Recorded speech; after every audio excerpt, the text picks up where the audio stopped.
Muy buenas noches con todos. Los saludamos de parte de Certifícate Project.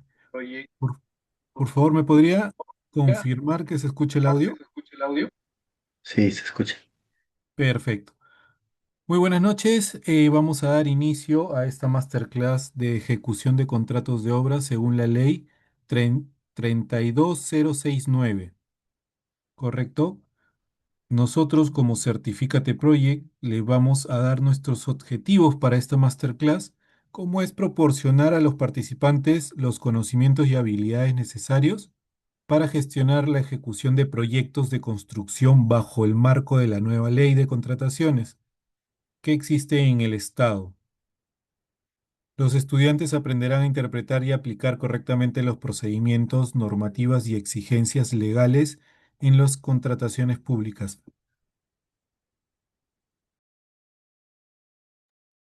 asegurando así la correcta ejecución de las obras.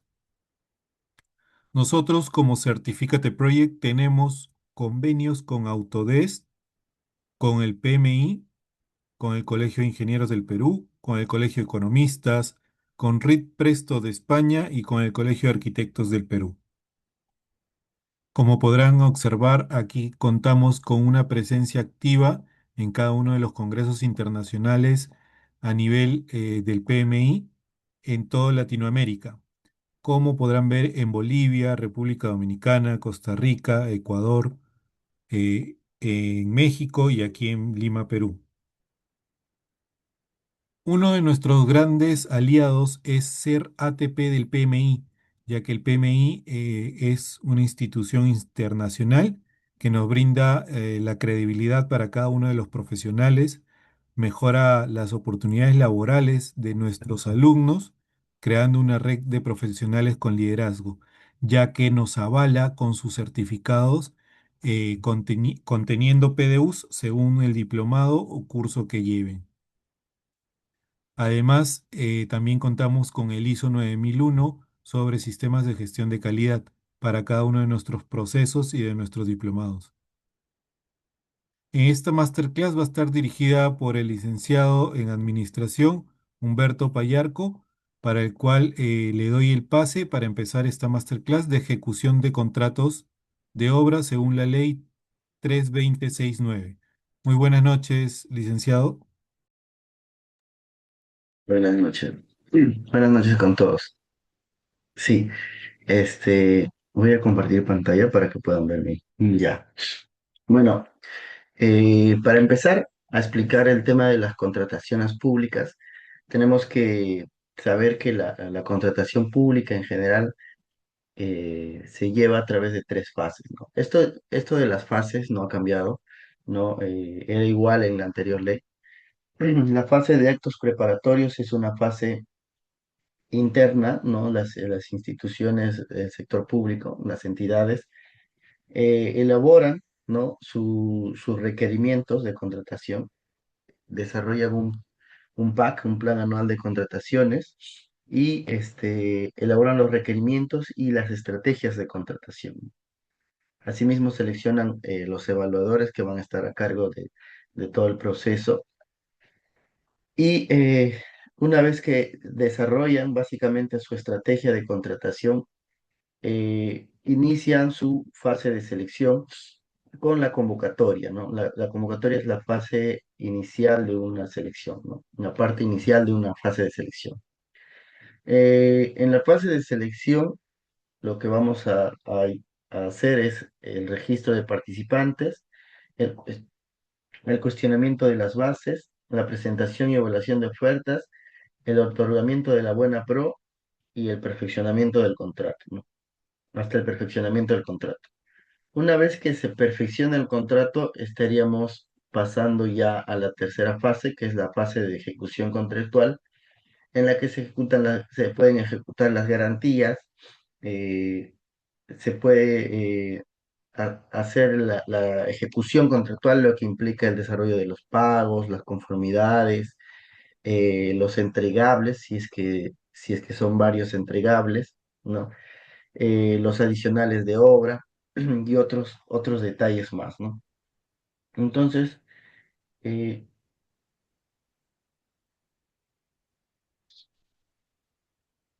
un poco para entender la parte de la elaboración del requerimiento, ¿no? Lo primero que se hace en las entidades públicas tienen un documento que se llama Cuadro Multianual de Necesidades.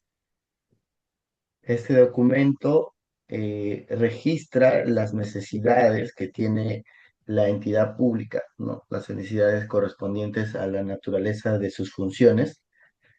Y esto pasa a un plan anual de contrataciones, ¿no? Plan anual de contrataciones. El cuadro multianual abarca por lo general 3 años, ¿no? Y pasa a un plan anual. Cada año se desarrolla un plan anual de contrataciones y lo que reciben los funcionarios públicos de las oficinas de ejecución contractual eh, es desarrollar este plan, ¿no? Y por cada una de esas contrataciones van desarrollando un requerimiento, ¿no? Y este requerimiento de contratación o de adquisición, ¿no? O de abastecimiento va a pasar por una contratación, ¿no? Un proceso de contratación, para lo cual ellos desarrollan una estrategia de contratación. En esta estrategia de contratación, que corresponde a la elaboración del requerimiento, deben determinar varios aspectos correspondientes al proceso de contratación. ¿Cuál es el tipo de proceso de contratación? ¿Cuáles son los montos?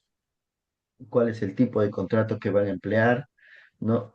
Y varios aspectos en general. Pero para el caso de obras, ¿no?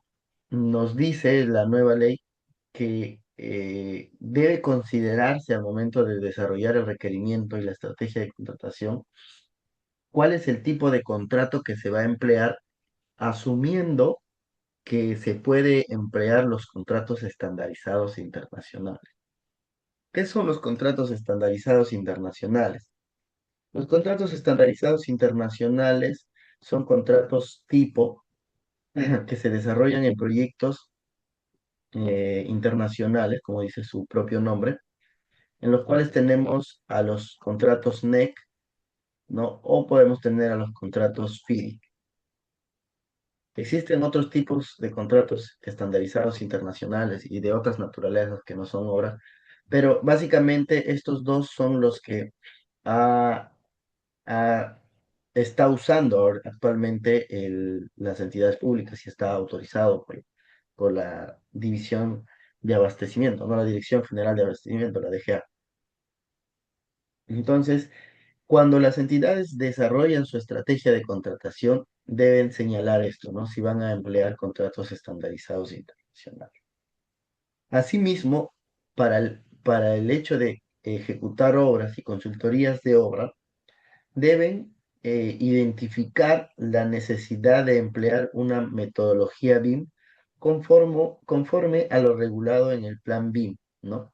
Y deben prever el uso de un CDE, que es un entorno común de datos, ¿no? Todo esto corresponde a una metodología de desarrollo de proyectos de infraestructura en un entorno digital en el que se construye de manera digital previamente la obra y esta construcción digital, este modelo de información, eh, ayuda a tener una mayor precisión en el diseño y en la ejecución del proyecto, ¿no? Entonces, para esto, el sector público, ¿no? Ha desarrollado eh, una legislación para incorporar progresivamente el BIM en las inversiones públicas, ¿no? Es así que no solamente el decreto supremo 289, sino se han emitido varios decretos, tanto para las indicaciones generales como para los procesos ya operativos de empleo del BIM, ¿no? Pero en general nos dice que se establecen los criterios para la incorporación progresiva de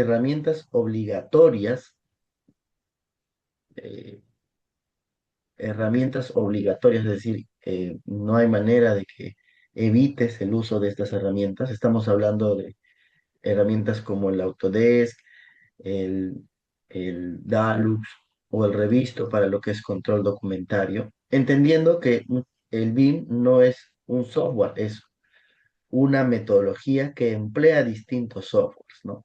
Entonces, distintas herramientas. Entonces, estas herramientas de modelo digital de la información para la ejecución de la obra pública que permitan mejorar la calidad y la eficiencia de los proyectos desde su diseño durante su construcción, operación y mantenimiento, es decir, todas las fases de desarrollo de infraestructura. Entonces, eh, prácticamente lo que nos está diciendo es que el uso de estas herramientas va a terminar a, a un mediano o largo plazo siendo utilizado para todas las obras de infraestructura del sector público, ¿no? Es así que también nos dice que se debe prever un entorno común de datos que es donde interactúan estas herramientas de modelamiento digital, ¿no? Como es el Autodesk Construction Cloud. Esto también forma parte de lo que son los proyectos de contratos estandarizados. Asimismo, otro alcance que nos da la nueva ley, la 32069, es que debe determinarse en la fase de actuaciones preparatorias si se va a utilizar metodologías colaborativas, que son metodologías que contribuyen a la optimización de la ejecución, ¿no? Estas metodologías se entienden necesarias por el hecho de que la ejecución de una obra, ¿no? O en la consultoría de una obra, intervienen varias disciplinas, ¿no? Estamos hablando desde ingenieros sanitarios, estructurales, arquitectos, paisajistas, arquitectos de acabados, instalaciones mecánicas, eléctricas y distintas disciplinas interactúan y se requiere el uso de una metodología colaborativa para desarrollar o ejecutar los proyectos de manera más eficiente, ¿no? También lo que nos dice la nueva ley es que debe existir una propuesta de incentivos para la ejecución de las obras, ¿no? Y la posibilidad de emplear sistemas de entrega. Se han implementado en las ejecuciones de obra del sector público ciertos sistemas de entrega de obra, ¿no? Que ya lo vamos a ver más adelante, que involucran distintas fases del desarrollo de la infraestructura. También, bueno, algunos aspectos generales como la disponibilidad física del terreno, el plan para la obtención de licencias, ¿no? Esto se determina en la fase de actuaciones preparatorias al momento de desarrollar la estrategia de contratación. Si las licencias de autorizaciones las va a llevar directamente la entidad pública o las puede terciarizar también, ¿no? En cuyo caso ya debe estar plasmado en su estrategia de contratación si se va a llevar a cabo esta tercerización y cuál es el proceso de contratación que se va a usar para esta tercerización para la obtención de licencias de autorización, ¿no? Y algunos aspectos para el tema mm, de incrementos, ¿no? En las denominaciones de los montos contractuales, ¿no? Para el caso de obras se debe determinar el responsable de la elaboración del adicional de obra, ¿no? En el caso de que estemos llevando un sistema de entrega de solo construcción. No, y por el caso de consultoría de obra, una estructura de costos, ¿no? De los servicios que está prestando el consultor de obra. Entonces, estos son algunos alcances, ¿no? Algunos que ya estaban y algunos que se han incorporado ya desde la nueva ley, que hacen referencia a, a un tema que es la implementación del Plan BIM Perú, ¿no? Eh, entonces, la idea general de esta nueva ley es que darle fuerza al uso de las metodologías BIM, de las metodologías colaborativas, que ya desde el sector privado se vienen empleando, ¿no? Frecuentemente. Eh, un poco para entender los sistemas de entrega, ¿no? Existen sistemas de entrega para lo que son consultorías de obra, como para lo que es la ejecución de obra, ¿no? En el caso de consultoría de obra, estamos hablando de sistemas de entrega que pueden incluir únicamente la formulación del proyecto, ¿no? O el diseño, o pueden desarrollarse un contrato con un sistema de entrega que incluya tanto la formulación como el diseño, es decir, ambas etapas del desarrollo, ¿no? Entonces, estos dos sistemas de entrega son los que nos indica la ley, ¿no? Y por el otro lado, para la ejecución de obra, tenemos la ejecución de obra de un contrato de solo construcción, que era lo más normal, ¿no? En las contrataciones de ejecución de obra del sector público. Sin embargo, ahora tenemos también el sistema de entrega de diseño y construcción, ¿no? En este sistema de entrega de diseño y construcción, al ser un sistema de entrega de dos etapas, se plantea, por ejemplo, el pago, ¿no? Los montos por etapa, digamos, el diseño es unos 50.000, ¿no? 50.000. Y en la fase de construcción, este monto todavía no se ha determinado, porque al no existir diseño no existe presupuesto, ¿no? Entonces, una vez terminada la fase, pero sí se determina un monto referencial, ¿no? Un monto referencial que puede ser, por ejemplo, no sé, 800.000 la ejecución de esa obra. Este es un monto referencial. Sin embargo, este monto puede variar, ¿no? En función a lo que se determina. Pero todas estas gestiones, este contrato tiene un monto prácticamente fijo para lo que es la fase de diseño y un monto variable para lo que es la fase de construcción. Y cuando se termina el diseño, se determina ya la construcción, ¿no? Hay algunos aspectos importantes aquí, por ejemplo, que el 50 esto de aquí no puede superar, ¿no? Digamos, al momento de terminar el diseño, se determina un monto mayor, ¿no? Este no puede superar el 50% de ninguna manera. Es decir, no puedes plantear en tu diseño una, un monto, digamos, acá sería de, pues, pero mayor que 1.200.000, ¿no? En cuyo caso se rescindiría el contrato, ¿no? Y esto establece también la ley. Ya se estaría eh, anulando el contrato, ya no se podría ejecutar por un monto mayor, ¿no? Entonces, esto es un sistema de entrega, ¿no? De diseño y construcción. Ahora, también tenemos otro sistema de entrega que es diseño, construcción, operación y mantenimiento, ¿no?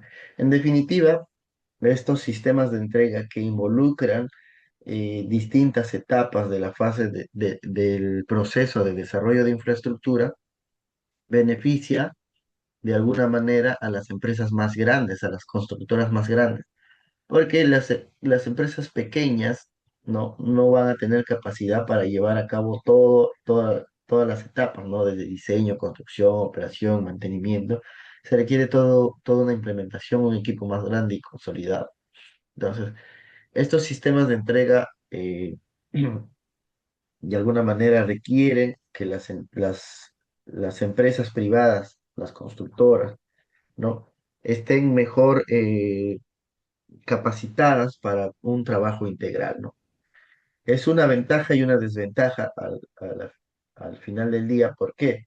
Porque al darle la facilidad, ¿no? Le das la facilidad de diseñar, construir, operar y mantener, pero eh, esta, esta empresa, ¿no? Una vez terminado el diseño, no puede excusar su construcción, ¿no? No puede generar adicionales por un mal diseño, por ejemplo. Lo que pasaba aquí, cuando teníamos contratos de solo construcción, se revisaba, el constructor recibía el diseño, ¿no? Y, y encontraba deficiencias, ¿no? Al diseño que había recibido Y en función a esas deficiencias, este diseño lo había hecho otra empresa, ¿no? En función a esas deficiencias en el diseño, solicitaba adicionales de obra. En este caso, no existe porque tú mismo has diseñado y tú mismo estás construyendo. Entonces, solicitar un adicional de obra por deficiencia en el diseño sería reconocer la poca capacidad que has utilizado al momento de diseñar. Tú estás encargado de ambas etapas, ¿no? Esa es una de las ventajas que nos daría estos sistemas de entrega que integran varias fases del proceso de desarrollo de infraestructura pública, ¿no? Ahora, por ejemplo, tenemos este otro sistema, que es el sistema de gestión de diseño y construcción al riesgo. No, el sistema de gestión de diseño y construcción es un sistema de tercerización de la gestión, ¿no? En el cual eh, el privado, ¿no? El postor o el que gana el contrato asume la responsabilidad de las entregas, es decir, puede gestionar el diseño y la construcción, es decir, puede subcontratar a uno aquí y subcontratar a otro, pero siempre asumiendo el riesgo de lo que este señor entregue y este señor entregue, ¿no? Sin embargo, existe otro sistema de entrega que se llama el sistema de entrega de agencia, ¿no? En el sistema de entrega de agencia, lo que pasa es que no asume la responsabilidad y funciona más como un asesor. Es decir, eh, y asesora a la entidad pública para la contratación del diseñador y para la contratación del constructor, ¿no? Basado en su experiencia, ¿no? Es una empresa que evidentemente debe tener experiencia en construcción, en diseño, operación y mantenimiento. Y con eso, eh, da instrucciones, asesora, ¿no? En la gestión a la entidad pública.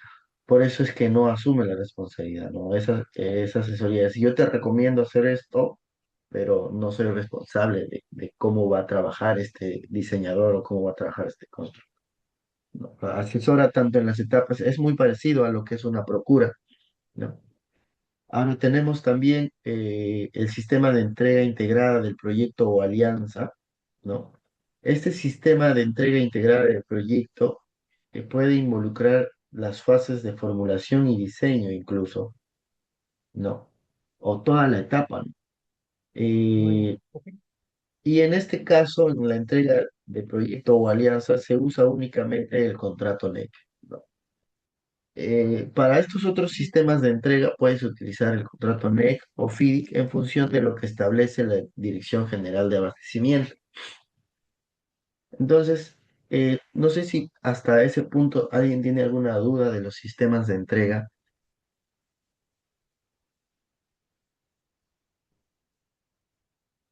No hay dudas. Bueno, muy bien. Teniendo en cuenta ya los sistemas de entrega, lo que nos dice la regulación, ¿no? Es que en función a los sistemas de entrega vamos a elegir qué tipo de contrato estandarizado podemos utilizar, ¿no? Es decir, si la entidad pública, ¿no? Esto está establecido en la Resolución Directoral 11/2025 del Ministerio de Economía y Finanzas, que elabora la Dirección General de Abastecimiento y la Dirección General de Presupuesto Público, ¿no?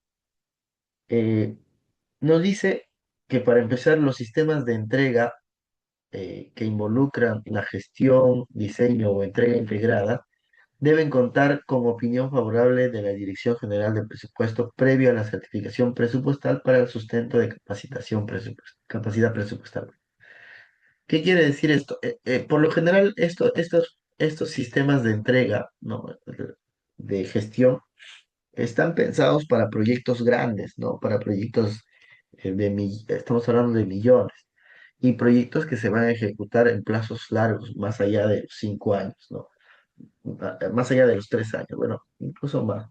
Pero la idea general aquí es que el hecho de tener proyectos tan alargados pueden tener impacto sobre la programación presupuestal del sector público, por lo cual el MEF ha establecido que deberían ser evaluados estos sistemas de entrega, estos contratos de obra con sistemas de entrega eh, más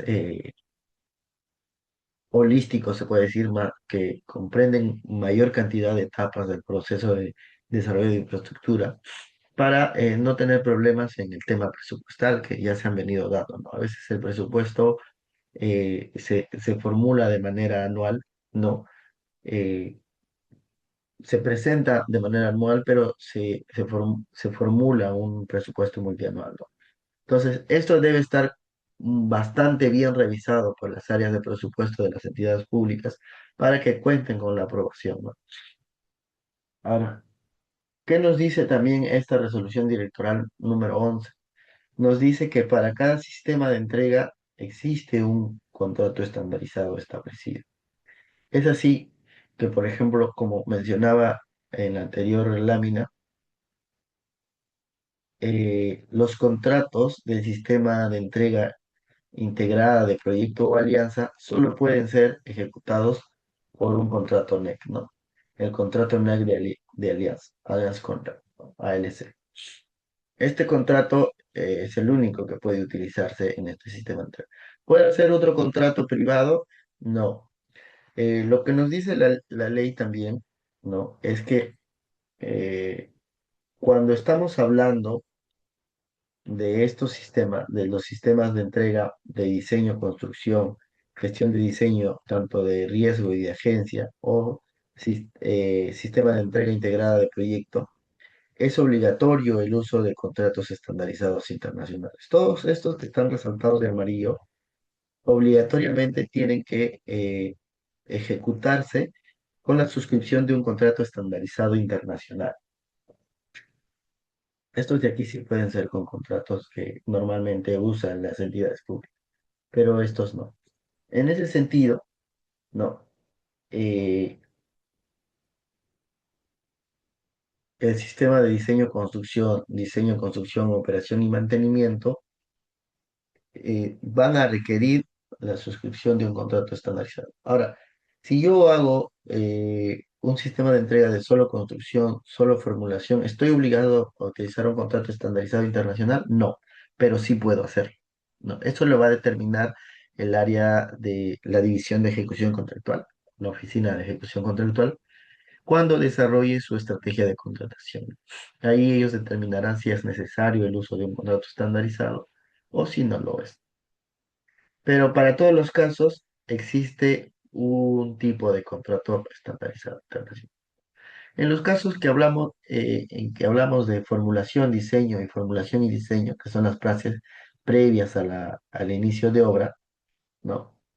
Eh, tenemos que podemos utilizar para el caso de contratos NEC, el PSC, el Professional Service Contract, ¿no? O para el caso de FIDIC, el contrato tipo White, ¿no? El Client Consultant Model Service.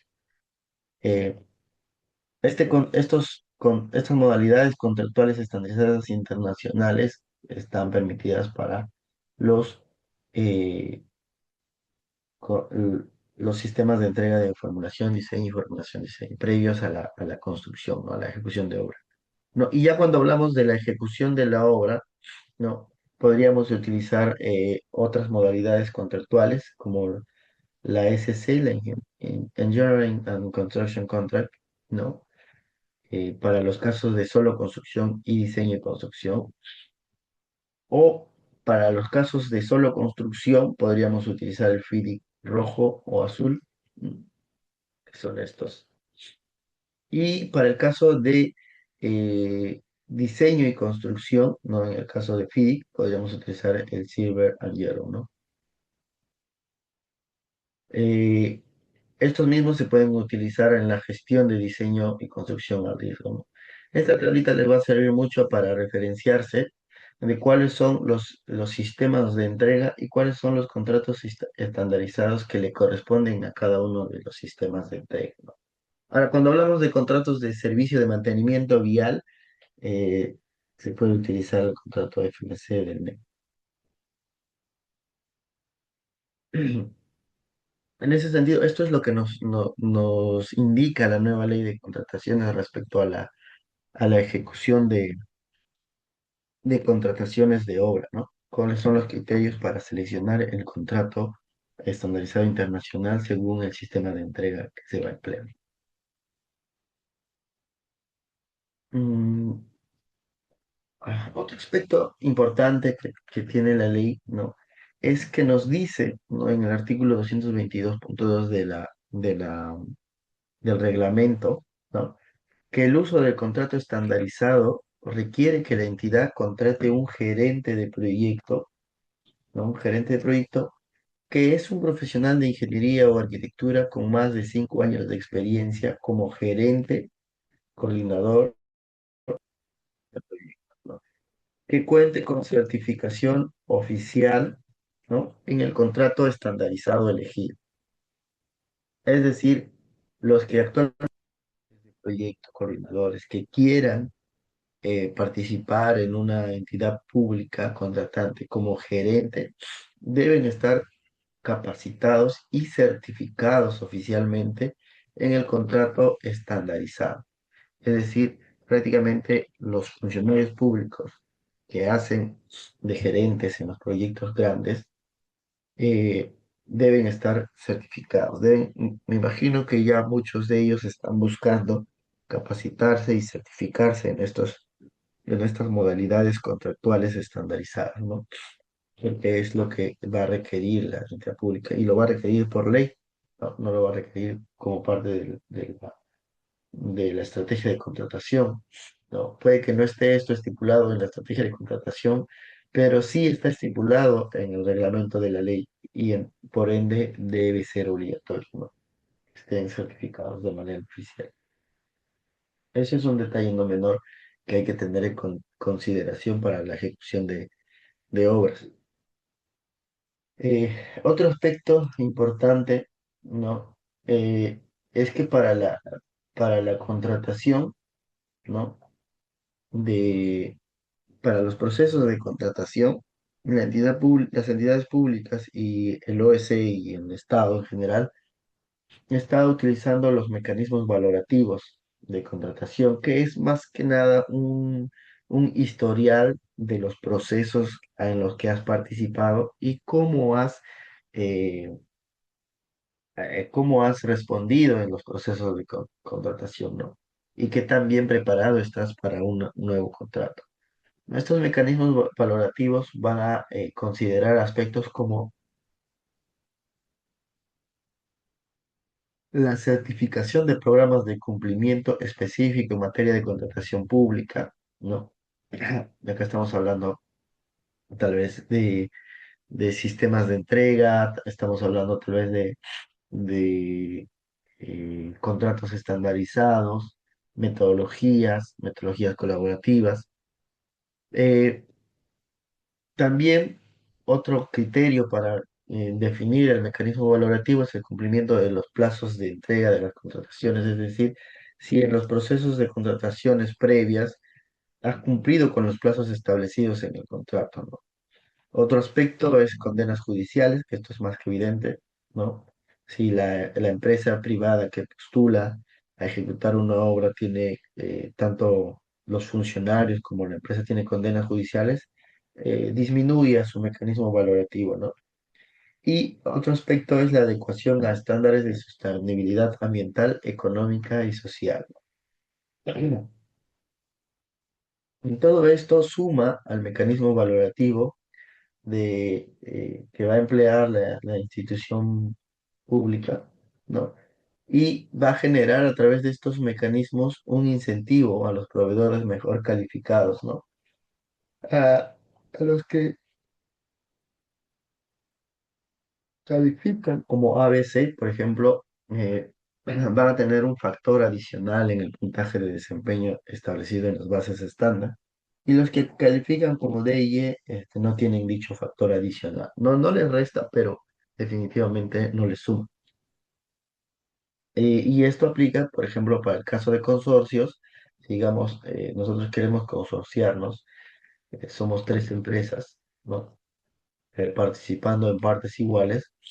Y digamos que de estas tres empresas, dos de ellos tienen calificación de y E, ¿no? Y tú tienes una calificación A. Esto te estaría perjudicando porque no se va a considerar tu calificación debido a que más del 50% no cumple con el puntaje en el mecanismo valorativo. Entonces, esto hay que tenerlo en consideración cuando participamos en procesos de licitación, porque te puede sumar o restar, ¿no? Con quién te consorcia. Hay que tenerlo en cuenta. Otro aspecto también las garantías de fiel cumplimiento y las garantías por adelantos directos a través de fideicomisos, ¿no? Esto es un aspecto eh, que básicamente en un fideicomiso de adelanto directo, por ejemplo, vamos a encontrar, nos da una estructura ya el reglamento, y nos dice que la entidad contratante va a ser fideicomitente y fideicomisario, ¿no? Y la fiduciaria debe contratar un supervisor que va a supervisar las entregas. Digamos que tenemos un proyecto de obra que tiene múltiples entregas, ¿no? La fase de excavaciones, la fase de casco estructural, la fase de acabados, la fase de mobiliarios. Entonces, en cada uno de estos se puede plantear un adelanto, ¿no? Perdón. En cada uno de estos se puede plantear un adelanto, ¿no? Eh, pero para este adelanto, por ejemplo, para este segundo adelanto, lo que se tiene que verificar y el supervisor verificará que se hayan cumplido todos los requisitos, ¿no? De entrega y se va a iniciar este hito, ¿no? Y por lo tanto se requiere el adelanto correspondiente a esta parte del proyecto. El supervisor va a hacer esa función de revisar, ¿no? En cuyo caso, de la conformidad, el patrimonio autónomo, el patrimonio en fideicomiso, se liberará hacia el contratista, ¿no? Como un adelanto. No. Es una forma, ¿no? Fideicomiso de adelanto directo que se está implementando en la nueva ley, ¿no? Y que, bueno, iremos viendo cómo lo implementan también las fiduciarias, las empresas fiduciarias, que dicho sea de paso, deben estar certificadas por la SBS, ¿no? No puede ser cualquier empresa que se meta a hacer fideicomiso, ¿no? Eh, en general, la nueva ley tiene varios aspectos. eh, Vamos a ver. Mm, Otro aspecto importante es, por ejemplo, eh, la capacidad máxima de contratación, ¿no? Para el cálculo, las categorías designadas y las subespecialidades, ¿no? Cuando nosotros nos registramos, ¿no? Cada proveedor del sector público va a contar con dos registros, dos seguimientos. Uno que es el RNP, que es el registro, ¿no? Es una lista de todos los proveedores con las condiciones que tiene y la ficha única del proveedor, ¿no? La ficha única del proveedor, que es por cada uno de esos proveedores registrados en el RNP, su historial, ¿no? ¿Cuál es el historial de los procesos de contratación que ha participado, de los arbitrajes en los que ha, ha, ha sido sometido, ¿no? De las juntas, de los registros de las decisiones de las juntas, de las sanciones emitidas por las juntas, por ejemplo, o las sanciones emitidas por el TCP, ¿no? Y hablando de procesos.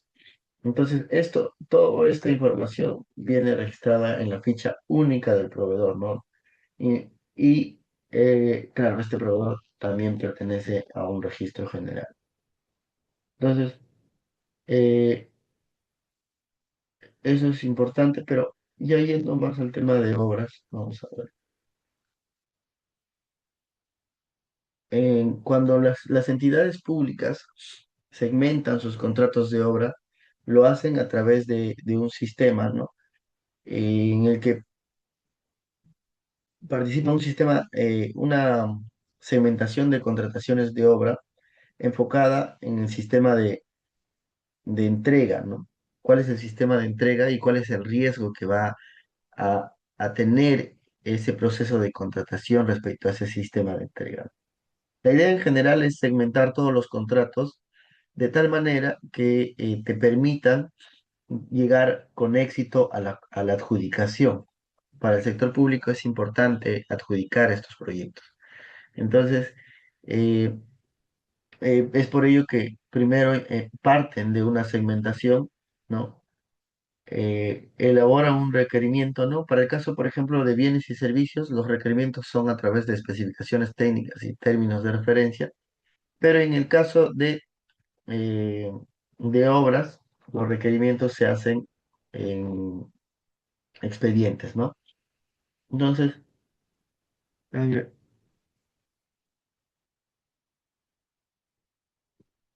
aquí tenemos un poco de lo que ya habíamos visto, ¿no? El tipo de contrato a emplear, el contrato estandarizado, todo esto se plantea en el requerimiento, ¿no? Al momento de elaborar el requerimiento, ¿no?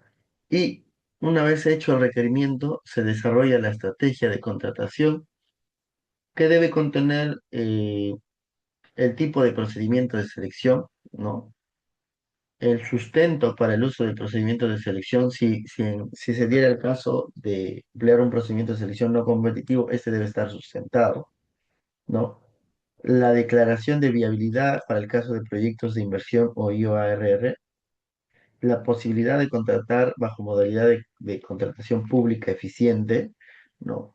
Ya digamos, compras corporativas, o cualquiera de las modalidades eficientes, ¿no? El tipo de evaluador, ¿no?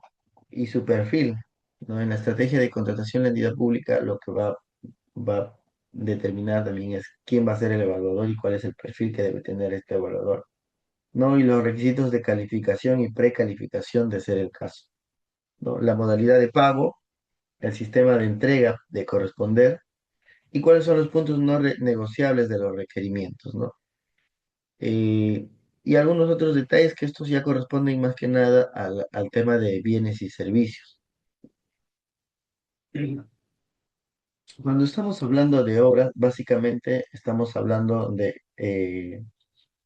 licitaciones públicas, ¿no? Que es donde se llevan a cabo la mayoría de contrataciones públicas. Eh, la licitación pública para obras puede estar dividida en licitación pública para obras con precalificación, a licitación pública abreviada, ¿no? Con diálogo competitivo o con negociación, ¿no? Estas tres modalidades están enfocadas en lo que nosotros podemos ver como obras, ¿no? Para ejecutores de obras.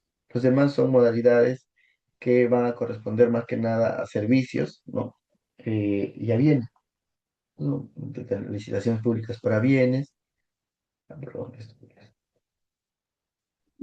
los mecanismos, diga, ¿verdad? Los mecanismos diferenciados corresponden más que nada a compra de bienes para el sector salud. Estos son servicios, mantenimiento vial es un servicio. Básicamente los concursos públicos son para servicios, ¿no? Este de aquí también se va a utilizar en obra, pero para el caso de la contratación del gerente de proyecto, ¿no? Y bueno, estos son otras modalidades para adquisición de bienes específicos, ¿no? Pero lo que nos interesa a nosotros en esta masterclass que está enfocada en la ejecución de obras son estos, ¿no? Existen algunos procesos, ¿no? De licitaciones que comprenden, que contienen una precalificación, ya sea a través de un diálogo o una negociación, ¿no? Eh, un poco para entender esto del diálogo y la negociación, ¿no? El diálogo está más enfocado en un intercambio, ¿no? Entre la entidad pública, ¿no? Y el postor, ¿no? Hace un diálogo. Al otro postor, la entidad pública se reúne con el postor 2, ¿no? Al otro, la entidad pública se reúne con el postor 3, ¿no? Se reúne. En cambio, una negociación es un tema más abierto, ¿no? La entidad pública negocia con los distintos postores. Esa es básicamente la diferencia entre una licitación pública con diálogo competitivo y una licitación pública de obra con negociación. Existen más diferencias, pero esta es la diferencia fundamental, lo que nos hace entender, ¿no? Y bueno, luego viene el tema de evaluación de oferta y otorgamiento de buena prueba. Cuando hablamos de negociación, ¿no? Cuando hablamos que el proceso de selección tiene una negociación, un diálogo, en el caso del diálogo ya no existe un tema de consultas y observaciones a las bases, porque básicamente este diálogo funciona como consulta y observaciones a las bases, ¿no? Porque después del diálogo, lo que va a hacer la entidad pública es volver a su requerimiento y replantear su requerimiento, ¿no? Y reiniciar el proceso, ¿no? Funciona este diálogo como consulta de observación. Por eso es que cuando ven aquí, mm, la licitación pública con diálogo competitivo no tiene consulta de observación. Porque eso se cubre ya en el diálogo competitivo.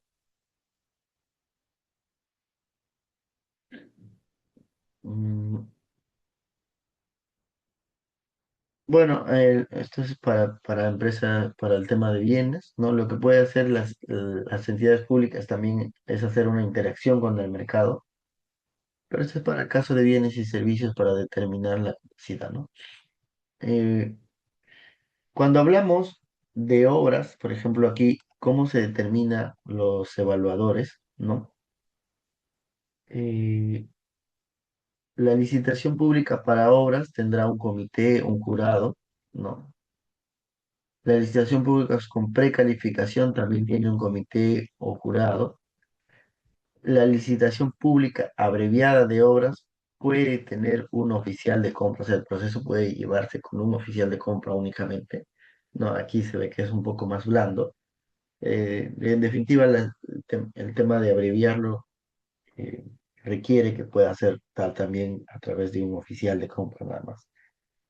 Cuando es con diálogo competitivo o con negociación, necesariamente es un jurado. No, no puede ser un comité, porque el jurado va a hacer una evaluación eh, más diferida, ¿no? Más especializada que un comité, ¿no? Entonces, para este caso es necesario que el evaluador sea un jurado. Entonces, para el caso de obras, estas son las distintas formas en las que las entidades públicas van a plantear los evaluadores, ¿no? Eh,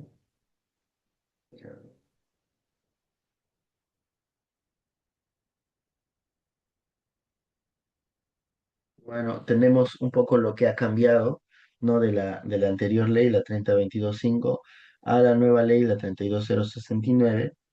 En esencia, la determinación de los montos está fijado por el MEF cada año, ¿no? En el presupuesto público. Nos dice eh, el presupuesto para el año fiscal, cuando el sector público, cuando el Congreso aprueba el presupuesto para el año fiscal del 2026, digamos, establece los montos referenciales para estas contrataciones, ¿no? Aquí lo que podemos ver también es que existen las modalidades abreviadas, ¿no?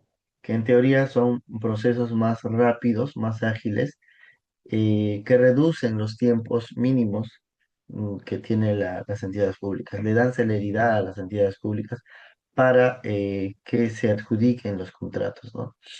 Mm, Bueno, el proceso inicia con la convocatoria, ¿no? Y como podemos ver aquí, eh, se inicia con la convocatoria y la publicación del cronograma, ¿no? La convocatoria debe tener necesariamente un cronograma, el cual se hace a través de la Pladicop, la plataforma que ya se está implementando por parte del sector público de la OS, ¿no? Y, y si existiera un anuncio de contratación futura para reducir, podría reducirse en no menos de 10 días calendarios, es decir, el cronograma eh, a- desde la convocatoria hasta la presentación de la oferta de precalificación tiene que ser mayor a 20 días. Tiene que darle espacio a las empresas, a los postores para presentar sus ofertas y para que éstas sean precalificadas. Sin embargo, sin embargo, cuando esto, digamos, aquí inicia la convocatoria, ¿no? Pasan 22 días, deberían ser 22 días hasta la presentación de ofertas y precalificación, ¿no? Sin embargo, si previamente a la convocatoria la entidad pública hizo aquí, digamos, un anuncio cuando estaba desarrollando su plan de contrataciones, hizo un anuncio de contratación futura, este, este plazo de 22 días se puede reducir a 10 días. Puede ser un plazo rapidísimo, a 10 días hasta la oferta. Eso es lo que podría pasar en la convocatoria, ¿no? Podría ser una convocatoria rápida. Por lo general, si ya la entidad ha hecho un anuncio de contratación futura, lo más probable es que se cumplan esos 10 días. Bueno, lo normal es que después de eso, el registro de participante, ¿no? Los registros pueden ser con lista abierta con invitación o lista cerrada. ¿Qué implica una lista abierta? Es cualquier postor puede presentarse, ¿no? Una lista abierta con invitación puede presentarse cualquier postor, pero la entidad se reserva el derecho de pasar parte o invitación a algunos postores o algunas empresas con las que ya ha ido viendo cuando hizo su estudio de mercado. Y puede ser una lista cerrada también, con determinados postores. La lista cerrada no quiere decir que esté direccionado el contrato. Quiere decir que se han seleccionado algunos postores que por especialidad serían los únicos que pueden participar en ese proceso, ¿no? Eh, Luego tenemos la consulta y observaciones de integración de las bases, ¿no? eh, que bueno, acá ya tendríamos los plazos de 7 días, las consultas. Un poco para entender, la consulta está enfocado a los pedidos de aclaración de información adicional y las observaciones solo se hacen respecto al incumplimiento de la normativa de contratación, ¿no? Acá estamos hablando, cuando hablamos de observaciones, estamos hablando de que se puede observar un incumplimiento de la ley, ¿no? O de la norma, ¿no? O del reglamento. En cambio, las consultas son de los aspectos específicos del proceso de contratación, pueden ser incluso técnicos, ¿no? Entonces, esa es un poco la diferencia entre las consultas y observaciones. Luego la presentación, ¿no? Y evaluación de ofertas. En este caso de la presentación y evaluación de ofertas, ¿no? Tenemos dos tipos de procesos, ¿no? Que se pueden llevar con precalificación o sin precalificación, ¿no? En el caso de precalificación, sin precalificación, se admiten las ofertas, se realiza una revisión de los requisitos de calificación y luego una evaluación técnica y económica. Y en el caso que hablamos de con precalificación, estaríamos hablando de, de que existe una subfase, ¿no? Que es la presentación de ofertas preliminares, ¿no? Y después de estas ofertas preliminares, se lleva a cabo un proceso de negociación, ya sea un proceso de negociación o un proceso de diálogo competitivo, en el cual se determinará ya cuáles son los postores más calificados y cuáles son las propuestas mejor calificadas, para lo cual sucedería después de ello una presentación de oferta definitiva. Se le da luz verde a algunos postores para que presenten sus ofertas definitivas y estas pasan a una evaluación técnica, ¿no? Entonces, este es el proceso con precalificación.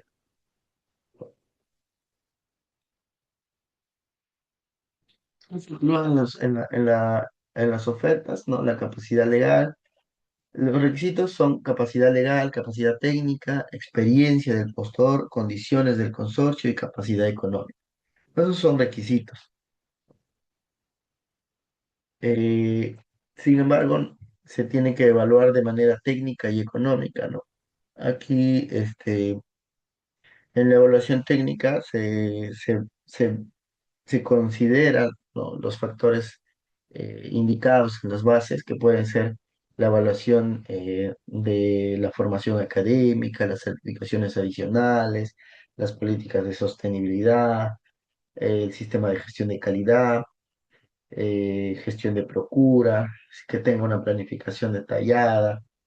Todos esos aspectos se pueden evaluar en la oferta técnica, ¿no? En la oferta económica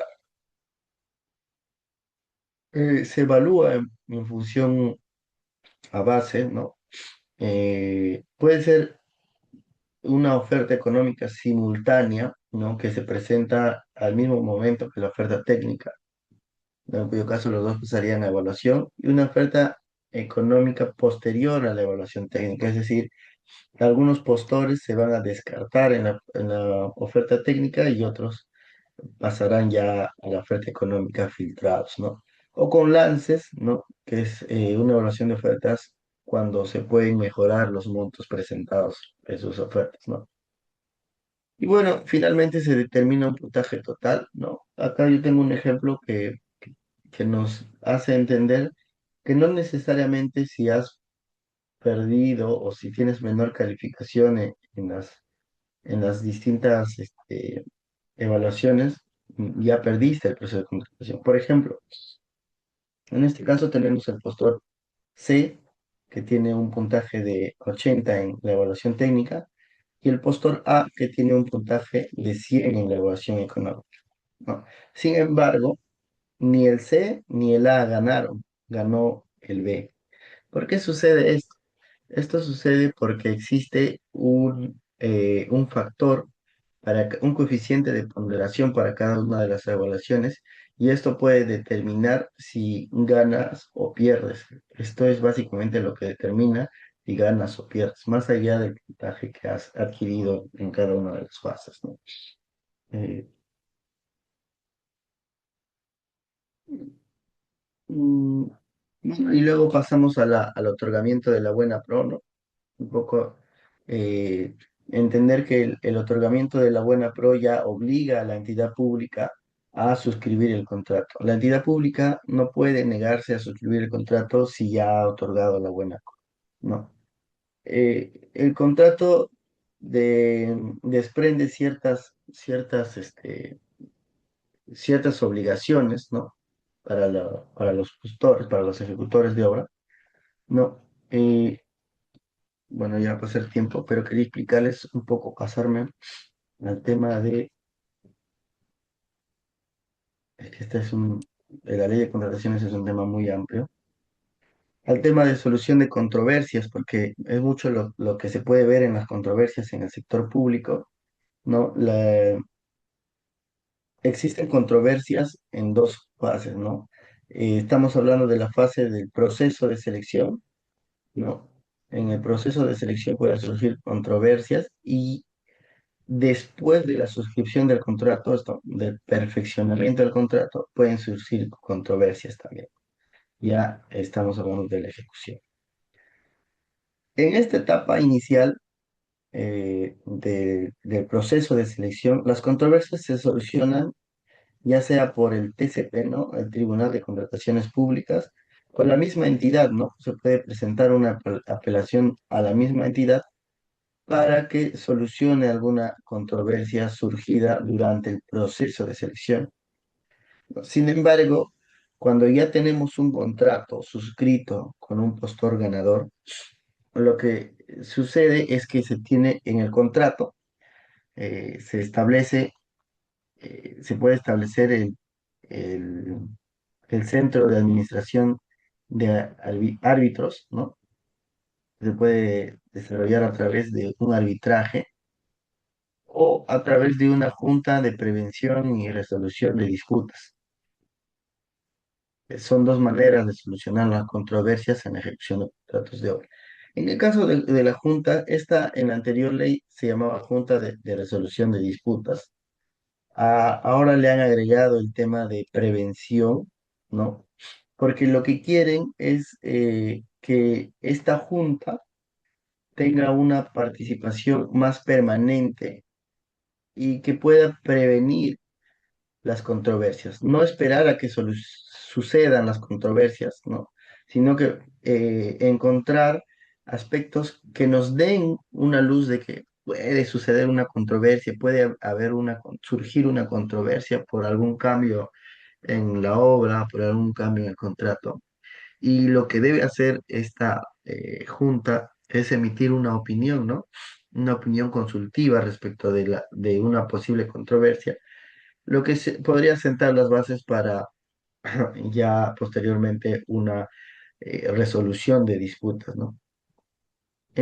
Las juntas de prevención, al ser permanentes y al ser eh, un poco más costosas, se aplican para contratos más grandes, no están, no se usa con contratos de ejecución de obras pequeñas, no se recomienda y creo que no lo permite tampoco la ley el uso de juntas de prevención para contratos pequeños.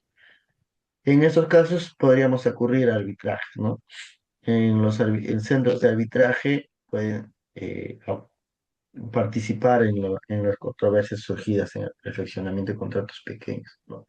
Estos arbitrajes pueden ser ad hoc, pueden ser arbitrajes internacionales incluso, pero incluso los internacionales no se pueden utilizar para contratos pequeños. Los arbitrajes internacionales son para contratos grandes, básicamente, ¿no? O de que por su naturaleza requieran una intervención internacional.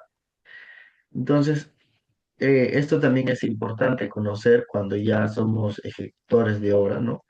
Eh, la nueva ley ha incluido lo que es el tema preventivo para las juntas de prevención, ¿no? De resolución de disputas, ¿no? Las ha convertido en juntas más preventivas, ¿no? Eh, bueno, es esto y otro aspecto importante también para lo que es la ejecución de obra es el tema de eh,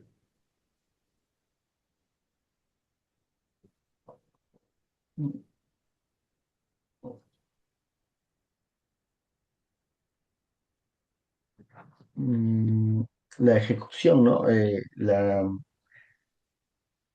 El uso, ¿no? La ley habilita el uso de metodologías, ¿no? Para las entidades públicas, de las metodologías establecidas en el PEMBOK, ¿no? Para darle un enfoque, o sea, lo que se pretende aquí es tener un enfoque de ejecución de obras más parecido a lo que hace el sector privado, ¿no? Eh, Algunas de las disposiciones que tiene también para lo que es contrataciones es las prestaciones adicionales para consultorías de obra, cómo se deben remitir, ¿no? Estos lo puede hacer el supervisor, ¿no? A través de una estructura de costo de la prestación adicional en la que incluye los costos directos y los costos indirectos, ¿no? Incluyendo también qué es lo que va a hacer, ¿no? ¿Cuál es el alcance de ese adicional de obra? ¿No? ¿Cuál es el costo y el tiempo que va a emplearse en ese adicional de obra, ¿no? En cuyo caso deberá presentar una estructura de presupuesto para que pueda la entidad pública determinar si le da viabilidad a ese adicional de obra. Obviamente este adicional de obra tiene que contar con la aprobación y la suscripción del supervisor de obra asignado a esa obra. Entonces, es un poco eso lo que podríamos resumir en esta masterclass de lo que son contrataciones para obras, ¿no?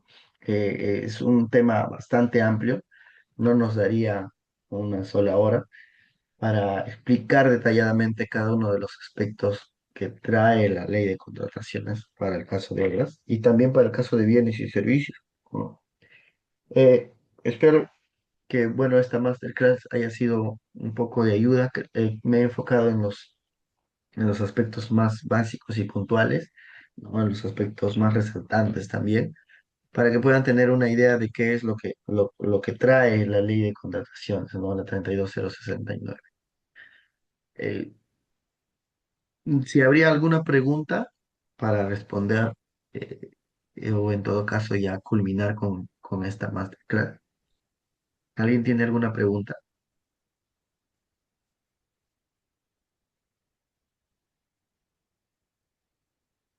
Bueno, no hay preguntas. Entonces,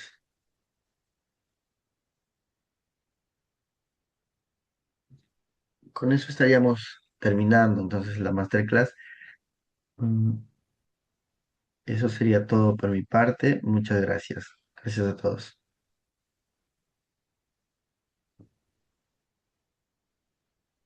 Gracias, licenciado, gracias a todos ustedes para poder, por haber asistido a esta masterclass. Bueno, nosotros contamos con nuestras aperturas este 2025, como pueden observar, coordinador BIM, planner de construcción, modelador BIM con inteligencia artificial, entre otros. Podemos brindarle las certificaciones que necesiten para poder brindarles un mayor eh, puntaje en sus licitaciones, ¿correcto? Les agradecería mucho cualquier consulta que tengan. No duden en dejarnos sus números en el chat para poder contactarnos con ustedes. O de lo contrario, también se contactarán algunos de nuestros asesores.